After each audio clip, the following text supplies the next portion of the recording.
क्या आप जानते हैं, समुद्र की गहराइयों में आज भी एक ऐसी नगरी छिपी है जिसे स्वयं भगवान श्री कृष्ण ने बसाया था।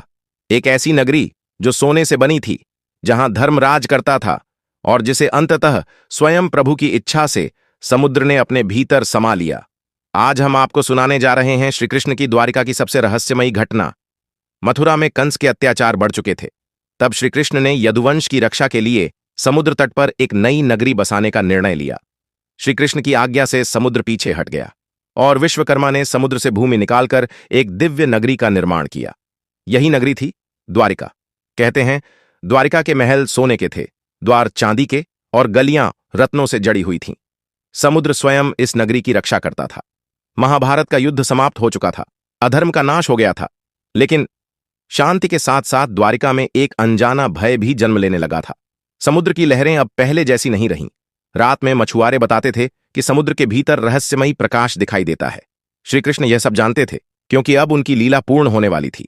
एक दिन यदुवंश के कुछ युवकों ने आश्य मुनियों का उपहास किया। सांब को स्त्री का रूप देकर मुनियों से मजाक किया गया। क्रोधित ऋषियों ने शाप दिया, इसके गर्भ से उत्पन्न वज्र पूरे यदुवंश का नाश करेगा। श्री कृष्ण सब जानते थे, फिर भी मौन रहे, क्योंकि जो लिखा जा चुका था उसे टाला नहीं जा सकता था। प्रभास क्षेत्र में यदुवंशियों के बीच भयानक कलह हुआ। उसी घास से बने शस्त्रों से उन्होंने एक दूसरे पर प्रहार किया।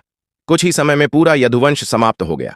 बलराम जी ने योग द्वारा शरीर त्याग दिया और श्री कृष्ण पीपल के वृक्ष के नीचे ध्यान मग्न होकर बैठे।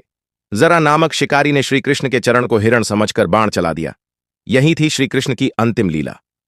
प्रभु ने मानव रूप में पृथ्वी को विदा कहा। श्री कृष्ण के प्रस्थान के बाद अर्जुन द्वारिका के लोगों को नगर से बाहर ले गए। जैसे ही अंतिम व्यक्ति ने द्वारिका छोड़ी, समुद्र आगे बढ़ने लगा।